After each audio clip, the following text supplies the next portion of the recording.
The operating room was a sterile sanctuary of controlled chaos, a world painted in shades of surgical blue and the stark, shadowless white of overhead lamps. It smelled of iodine and ozone, a clinical cocktail that clung to the back of the throat.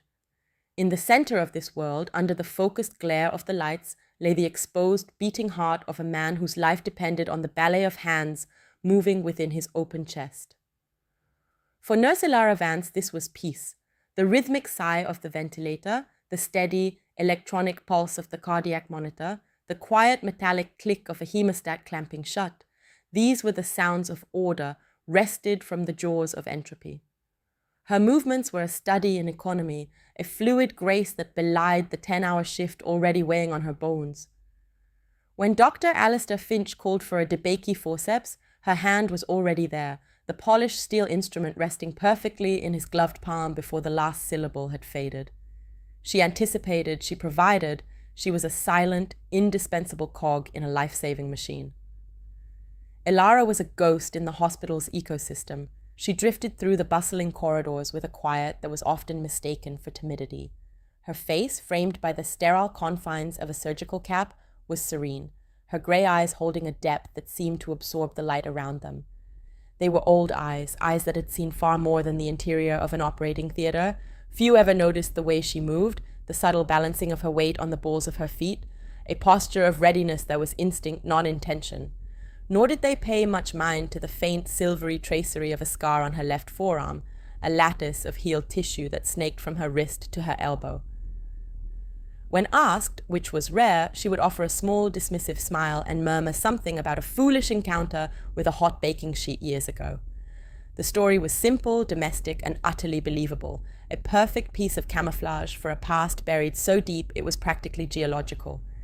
There were, however, occasional fissures in her carefully constructed facade, hairline cracks that only the most observant would ever perceive. During a code blue in the ICU, when a patient went into ventricular fibrillation, a young resident froze, his face a mask of panic, while others shouted. Elara's voice cut through the noise, not loud but imbued with a strange, resonant calm. Charge to 200, clear. Her words were not a suggestion, they were a command. The resident, shocked into action, obeyed without thought. Later, no one could quite recall how she had so effortlessly taken control, her quiet presence momentarily eclipsing the attending physician. There were other things, too. The way she could break down and reassemble a complex suction pump with the intuitive ease of a master armorer handling a rifle. The way her eyes would automatically scan every room she entered, clocking exits, cover, and potential threats in a flicker of subconscious assessment.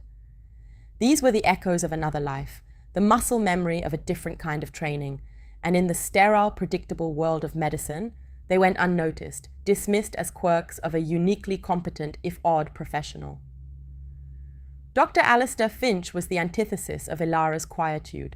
He was a man of loud pronouncements and louder suits, a peacock in a world of sterile blue scrubs.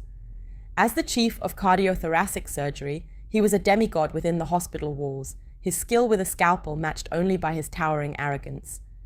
He moved with an aura of untouchable importance, his Patek Philippe watch a glittering testament to the 7-figure salary his golden hands commanded.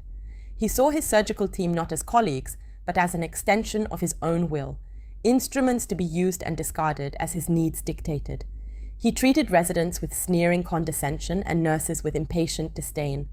He particularly disliked Elara Vance. Her silent competence unnerved him. It felt like a judgment. He could not bully a reaction from her, could not fluster her with his tirades, and this infuriating composure made him feel, on some primal level, small. The catalyst arrived during a particularly grueling aortic valve replacement. The patient was a high-risk elderly man, and complications were mounting. The pressure in operating room 3 was a palpable thing, thick and suffocating. Finch's movements, usually so precise, had become jerky and irritable. Sweat beaded on his brow, magnified by his surgical loops. He was behind schedule, and his carefully curated image of unflappable genius was beginning to crack. He called for a 4-needle proline suture, his voice sharp enough to cut glass. Elara, as always, anticipated the need. The suture was slapped into his palm with perfect timing, the needle oriented just so. But Finch, in his agitation, fumbled the handoff. The delicate needle holder slipped from his grasp, clattering onto the sterile drapes with a sound that seemed as loud as a gunshot in the tense silence. For a split second, the room held its breath.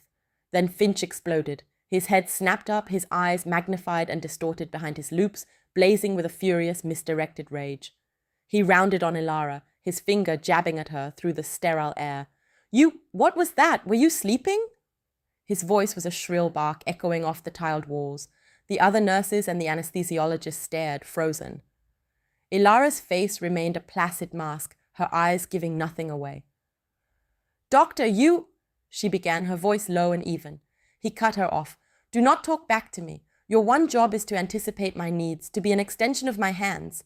This hesitation, this clumsiness is unacceptable in my awe." He wasn't just angry, he was performing. He needed a sacrifice to the gods of his own ego, a scapegoat for his own momentary failure. "You are a liability, Nurse Vance," he spat, the words dripping with venom. The surgical team exchanged uneasy glances. Everyone had seen what happened, everyone knew who was at fault, but Finch was the sun around which their professional orbits turned. To challenge him was to risk being burned. Ilara stood perfectly still, her hands clasped behind her back. She did not flinch, did not argue. This silent defiance only fueled his fury. "I want you out," he snarled. "Now, get out of my operating room. You are finished here. Someone get me a competent nurse." He turned his back on her, a gesture of ultimate dismissal. He told her to get out. She didn't argue. She didn't have to. With a quiet nod that no one but the circulating nurse saw, Ilara Vance turned and walked out of the room, the automatic door hissing shut behind her, sealing her humiliation from view. The steady, rhythmic beep of the cardiac monitor was the only sound that dared to follow her. The professional fallout was as swift as it was unjust. Ilara was summoned to the office of the chief nursing officer, a woman whose spine seemed to have been surgically replaced with gelatin. Beside her sat the hospital administrator, a man whose pinstripe suit was sharper than his moral compass. Dr. Finch was there, of course, leaning back in his chair with the smug satisfaction of a predator who had just made a kill. He recounted his version of the incident, a masterful work of fiction where Ilara's gross incompetence had nearly cost a patient his life. He painted her as slow, unresponsive, and insubordinate. The administration, terrified of alienating their star surgeon and the millions in revenue he generated, listened with sympathetic nods. Ilara was offered no real chance to defend herself. Her quiet, factual account was brushed aside. "Alistair is a demanding surgeon," the administrator said, his tone oozing with false empathy. "He requires a certain caliber of support." The implication was clear. She was not of that caliber. She was placed on immediate administrative leave, pending a formal review, which they both knew was a prelude to termination. She was to clear out her locker and vacate the premises immediately. As she stood to leave, Finch offered a final parting shot. "Perhaps a slower-paced clinic would be more your speed, Nurse Vance. Someplace where your limitations won't put lives at risk." The cruelty was gratuitous, designed to break her. It failed. Ilara simply met his gaze with her unnervingly calm grey eyes, gave a single curt nod, and walked out of the room, leaving the three of them to bask in their righteous, profitable decision. She walked to the locker room, the familiar squeak of her worn nursing clogs on the linoleum a lonely sound in the suddenly hostile building. The air, which had once felt charged with purpose, now felt heavy with betrayal. She moved with an automated stiffness, her mind a quiet, cold place. She had built this life, this careful, unassuming existence as a shield. She had traded a world of adrenaline and violence for one of order and healing. For years it had worked. She had found a measure of peace in the quiet competence of her work, in the anonymous service to others. Now, that peace had been shattered by the petty tyranny of a small man. As she reached her locker, a series of sharp, metallic pops echoed from the main atrium. It was a sound wholly alien to the hospital's normal symphony. It was not a cart tipping over. It was not a piece of equipment failing. It was a sound she knew in her bones. Gunfire. Instantly, the hospital's public address system crackled to life, a panicked voice shouting, Code Silver! Code Silver! Active shooter in the main lobby! Initiate lockdown procedures immediately." The words sent a wave of terror through the corridors. People screamed, running in every direction. Doors slammed shut. The world dissolved into chaos. But for Ilara, the sound had the opposite effect. The chaos outside was met with a profound, terrifying calm inside. The slumped posture of the dismissed nurse straightened, her shoulders squared. The soft focus in her grey eyes sharpened into something hard and analytical, like polished steel. The mask of Nurse Vance, so carefully worn for 5 years, disintegrated in an instant. What was left was something else entirely, something older and infinitely more dangerous. She did not run. She did not hide. She moved towards the source of the sound. Her mind was a flurry of calculations, a rapid-fire assessment of threat vectors, choke points, and tactical variables. She saw the panicked stampede of her colleagues not as people, but as obstacles that cluttered the operational environment. Through the windows of a connecting corridor, she saw them. 3 men clad in black tactical gear, moving with the fluid, predatory grace of professionals. They were not random crazies, they were a fire team. They moved in a wedge formation, covering sectors, their suppressed rifles held at a low ready. This was an infiltration, a targeted operation. Her brain cross-referenced their movements, their gear, their discipline. Spec ops, mercenaries. The objective was not random slaughter. They were hunting someone. Her eyes scanned the floor. A heavy-duty steel IV pole discarded in the panic. A crash cart filled with medical supplies. She moved towards it, her steps silent and deliberate. Her hand closed around the cool metal of the IV pole. In her pocket, her fingers found the familiar shape of a disposable scalpel, its plastic handle smooth against her skin. A pathetic arsenal against men with assault rifles, but an arsenal nonetheless. An intern, no older than 20, was cowering behind a gurney, sobbing. Ilara paused, her shadow falling over him. "Get in that supply closet," she said. Her voice was different, deeper. Stripped of all warmth, it was flat, hard, and absolute. "Barricade the door, do not open it for anyone." "Do you understand?" The intern, terrified, could only nod, scrambling into the closet and slamming the door. 1 civilian secured, now to engage. The point man of the mercenary team rounded the corner, his rifle sweeping the empty hallway. He was focused, his eyes scanning for threats ahead. He never saw the shadow that detached itself from the alcove beside him. Ilara moved like smoke. She swung the heavy base of the IV pole in a low, brutal arc, connecting with the man's knee. There was a sickening, wet crunch of shattering bone. The man grunted, his leg buckling as he went down. He tried to bring his rifle to bear, but she was already on him. She drove the top of the pole into his throat, crushing his larynx. As he choked, gurgling for air he could no longer draw, she wrenched the rifle from his grasp. Her left hand came up, the scalpel held in a reverse grip. She drew the blade across the exposed junction of his neck and shoulder, severing the carotid artery in a single precise motion. It was over in less than 3 seconds. Silent, efficient, utterly final. She didn't look at the dying man. He was no longer a threat, he was just meat. Her attention was on the weapon in her hands, a Heckler & Koch 416 customized. EOTechsite, suppressor, laser designator, top-tier equipment. She checked the magazine, chambered around, and thumbed the selector switch from safe to semi-auto. The rifle felt like a part of her, an extension of her body she had not held in years, but had never forgotten. She plucked the communications earpiece from the dead man's ear and fitted it into her own. A voice crackled, tinny and professional. "Raptor 1, status?" Silence. "Raptor 1, report." Ilara flattened herself against the wall, the cold tile a familiar comfort against her cheek. She now had eyes, ears, and teeth. From her vantage point, she could see down the long corridor toward the VIP wing. The other 2 mercenaries, Raptor 2 and 3, were advancing cautiously, alerted by their leader's silence. They were using hand signals, their movements a textbook example of room-clearing tactics. They were good, but they were predictable. Ilara knew their playbook because she had helped write it.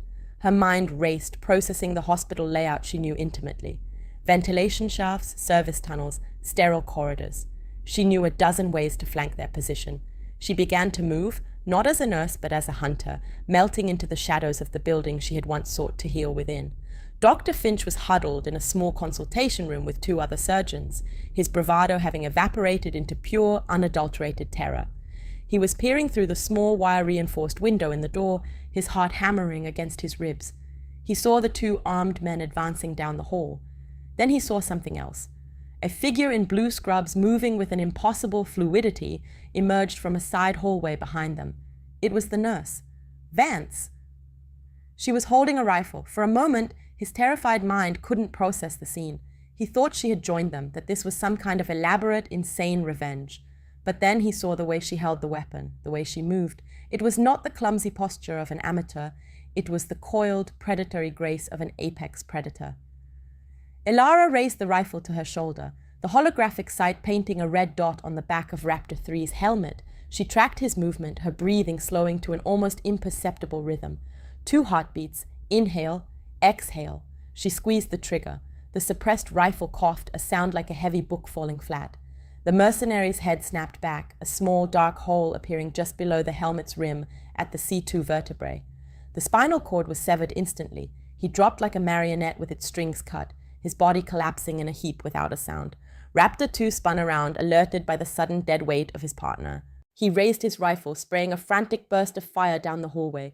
But Ilara was already gone, having vanished back into the shadows from which she had emerged. Finch gasped, stumbling back from the door, his mind reeling. The quiet, incompetent nurse he had thrown out of his OR had just killed a man with the casual efficiency of an executioner.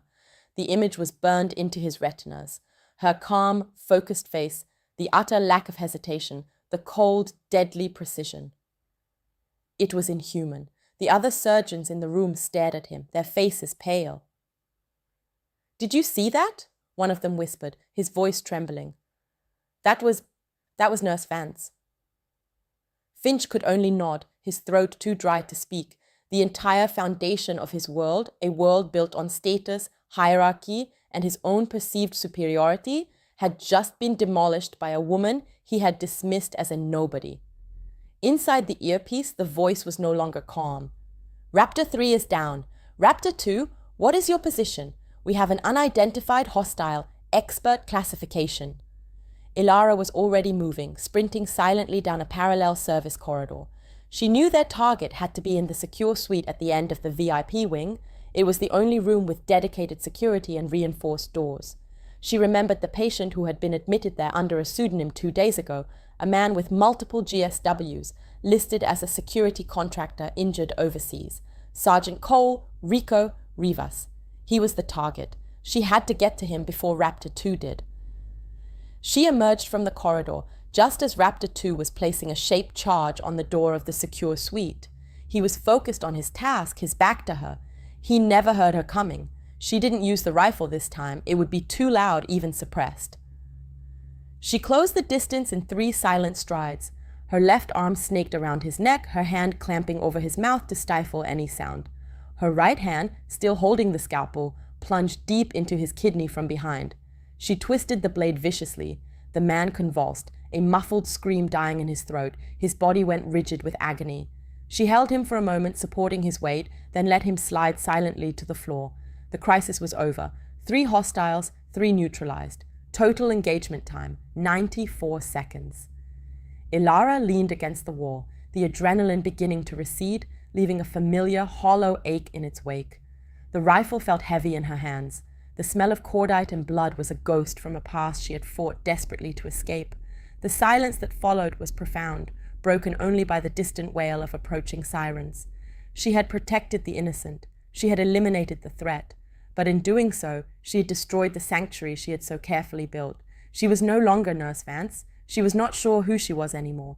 She looked at her hands, one gloved in sterile latex, the other grimy with the residue of combat. 2 worlds, 1 person. The contradiction felt like it might tear her apart. Just then, a new sound cut through the air, a rhythmic, powerful thumping that grew steadily louder. It was not the sound of sirens or police vehicles. It was the percussive beat of helicopter rotors, close and getting closer. It was a deep, guttural chop, the sound of a military aircraft, not a life flight. A Black Hawk. It settled on the hospital's rooftop helipad with a final, deafening roar. Moments later, the doors to the stairwell at the end of the hall burst open. 4 soldiers in full combat gear stormed out, securing the corridor with practiced efficiency. They were followed by a man who seemed to command the very air around him. He was tall, ramrod straight, his uniform crisp and adorned with the 4 silver stars of a full general. His face was a mask of grim authority, his eyes like chips of granite. This was General Marcus Thorne, chairman of the Joint Chiefs of Staff. He was not there to visit a patient. General Thorne strode down the hallway, his polished boots clicking on the linoleum, a sound that cut through the tense atmosphere like a judge's gavel. His eyes, honed by decades of command, swept the scene, taking in the dead mercenaries, the scorch marks on the walls, and the figure in blue scrubs standing sentinel by the secure suite. He ignored the local police who were just beginning to arrive, their handguns looking like toys compared to the hardware his escort carried. He ignored Dr. Finch, who had emerged from his hiding place, his face a mess of confusion and fear. Thorne's gaze was fixed entirely on Ilara. Finch, seeing the stars on the general's shoulders, saw an opportunity. Authority had arrived. He could reassert his position, explain this madness. He scurried forward, his voice regaining some of its customary bluster. "General, thank God you're here. This situation is... This nurse," he pointed a trembling finger at Ilara, "she's gone berserk. She killed these men. We need to have her restrained immediately." Thorne did not even grant Finch a glance. His eyes remained locked on Ilara, and for the first time, a flicker of something other than command appeared on his face, relief and a profound, bone-deep respect. He came to a halt a few feet from her. The entire hallway held its breath. He did not call her Nurse Vance. His voice, a low baritone that had commanded armies, boomed with a startling clarity. "Valkyrie, stand down." The name, a call sign from another world, hung in the air, electric and strange. Ilara's shoulders, which had been tense and ready, slumped ever so slightly. She lowered the rifle, her knuckles white. The fight was over. The general nodded to one of his men, who stepped forward and gently took the weapon from her hands. Thorne's granite eyes finally turned to Finch, and the temperature in the hallway dropped by 20 degrees. "You," he said, the single word laced with a cold fury that was more terrifying than any shout. "You are the surgeon in charge here?" Finch puffed out his chest, trying to reclaim some shred of dignity. "I am Dr. Alistair Finch, Chief of Cardiothoracic Surgery, and I am telling you that this woman is a danger." Thorne took a step forward, his sheer presence forcing Finch to stumble back. "Dr. Alistair Finch," the general said, his voice dripping with contempt. "Let me tell you who you have been speaking to. You are not addressing a nurse. You are addressing Captain Ilara Vance, United States Army Special Operations Command. The woman you called a liability is the sole recipient of the Distinguished Service Cross for actions taken during Operation Nomad Fury. The limitations you so arrogantly referred to were earned when she shielded 2 of my men from a grenade blast, an act for which she was awarded her 2nd Silver Star." The general's voice rose, each word a hammer blow against Finch's crumbling world. "This woman, this incompetent nurse, has more confirmed kills than any sniper in the 75th Ranger Regiment. She has operated for 72 hours straight in a field hospital, with nothing but a flashlight and a bottle of whiskey for antiseptic. The scar on her arm that she dismisses as a kitchen accident is where she dug out a piece of shrapnel from an RPG with her own knife, without anesthetic, so she could continue to defend the perimeter of a downed helicopter for 12 hours.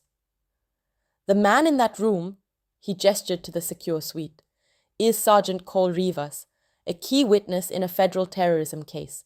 These men were here to silence him.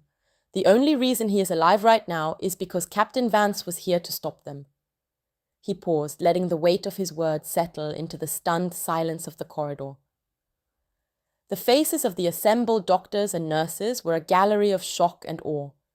They looked from the furious general to the quiet woman in the blood-spattered scrubs. They were seeing her for the first time. "You threw her out of your operating room," Thorne continued, his voice now a low, dangerous growl. "You humiliated a national hero because your own fragile ego couldn't handle a moment of pressure. You placed this entire hospital and a critical federal asset in catastrophic danger." He pulled a satellite phone from his belt. He dialed a single number. "This is General Thorne. I am at Mercy General Hospital. I am invoking the Patriot Act, Section 215. I want Dr. Alistair Finch's medical license suspended, his assets frozen, and a federal warrant issued for his arrest. Charges are reckless endangerment and obstruction of a federal operation." Finch's face went ashen. The color drained from it, leaving a pasty gray mask of horror. "You can't do that," he stammered. I'm a surgeon." Thorne clicked the phone shut. "You were a surgeon," he corrected, his voice utterly final. "Now you're a federal prisoner." Two of the general's soldiers stepped forward, their faces impassive. They flanked Finch, who seemed to shrink before everyone's eyes, his expensive suit suddenly looking like a cheap costume. He was no longer a demigod. He was just a small, terrified man whose world had ended. As they led him away, his protests were reduced to pathetic, incoherent babbling. A profound silence descended upon the hallway. It was broken by a single, tentative sound. A young resident, the same one Ilara had calmed during the code blue, began to clap. It was a slow, hesitant applause, but it was quickly joined by another, then another. Soon the entire corridor was filled with a thunderous ovation. The doctors, nurses, and staff who had pitied her, scorned her, or simply ignored her, were now applauding her, their faces filled with a mixture of shame, gratitude, and overwhelming admiration. They were clapping for the quiet nurse, who was so much more than they had ever imagined. Ilara did not acknowledge the applause. She showed no triumph, no gloating. Her face was a mask of profound weariness. She had not wanted this. She had not wanted to be Valkyrie again. She had only wanted to be Nurse Vance, to heal instead of harm. General Thorne placed a gentle hand on her shoulder. "It's over, Captain," he said softly. "It's time to come home." She looked at him, and in her grey eyes, he saw the immense cost of her heroism. She gave a single slow nod. Her quiet life was over. Her war had found her again. As Thorne's men escorted her toward the stairwell that led to the roof, she paused. She looked back at the stunned crowd, her gaze finding the young resident who had started the applause. She gave him a small, almost imperceptible nod of encouragement. It was a final, silent act of a nurse, a mentor, before the soldier took over completely. Then she turned and walked away, leaving behind the sterile sanctuary she had tried to call home, ascending towards the waiting helicopter that would carry her back to the world of shadows and violence she had been born to inhabit. The story of what happened at Mercy General that day became a legend whispered in the halls for years to come. It served as a stark, humbling reminder that the world is never quite what it seems. It was a lesson learned in blood and terror, that heroes are not always the ones in the spotlight. Sometimes they are the quiet ones, the ghosts in the hallways, the people you see every day and never truly know. They walk among us, carrying the weight of unseen burdens and hidden strengths, their silence mistaken for weakness, their stillness for fear.